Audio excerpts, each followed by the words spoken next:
Hi. I didn't plan to talk today, but I felt like if I didn't say this out loud, it would stay heavy inside my chest. Today was one of those days. Not dramatic, not a disaster, just quietly exhausting. You know those days when nothing goes terribly wrong, but everything feels heavy anyway? That was today for me. I woke up already tired. Not because I didn't sleep enough, but because my mind didn't rest. I kept thinking about the future, about money, about my purpose, about whether I'm doing enough with my life, and honestly, about whether I'm enough. So today I opened the Bible, not because I felt strong in faith, not because I had answers, but because I didn't. I just needed something steady. I didn't read a lot, just a few verses, but one verse stopped with me completely. Come to me, all you who are weary and burdened, and I'll give you rest. Matthew 11:28. When I read that, I felt like someone finally noticed how tired I was.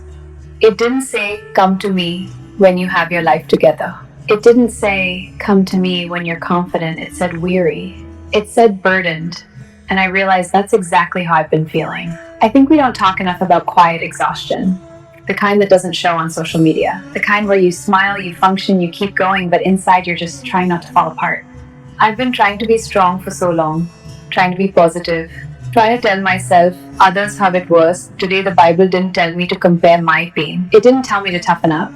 It invited me to rest. And that word rest hit me deeply because resting doesn't come naturally to me. I feel guilty when I rest, like I should be doing more, like I'm falling behind. But today I understood something new. Rest is not weakness, rest is trust. It's trusting that I don't have to carry everything by myself, that I don't have to solve my entire future today. Later, I read another verse. Do not be anxious about anything, but in every situation, by prayer and petition, with thanksgiving, present your requests to God. Philippians chapter 4, verse 6. I almost laughed when I read do not be anxious, because anxiety feels like my default setting lately. But what comforted me wasn't the command. It was the phrase in every situation. That means even when I'm confused, even when I feel lost, even when my prayers are messy and incomplete. So I prayed, but not beautifully, not confidently. I just said, God, I'm tired of what I'm doing, but I'm here. And for the first time in a while, I didn't feel alone. Nothing magically changed. My problems didn't disappear, but my heart felt lighter. I felt seen. The Bible reminded me that God notices quiet struggles. He notices tired hearts. He notices the kind of pain we don't talk about. Another verse stayed with me today. My grace is sufficient for you, for my power is made perfect in weakness. 2 Corinthians 12, verse 9. I've always hated feeling weak. I thought weakness meant failure, but today I saw it differently. Maybe weakness isn't something to be ashamed of. Maybe it's a place where God meets us most gently.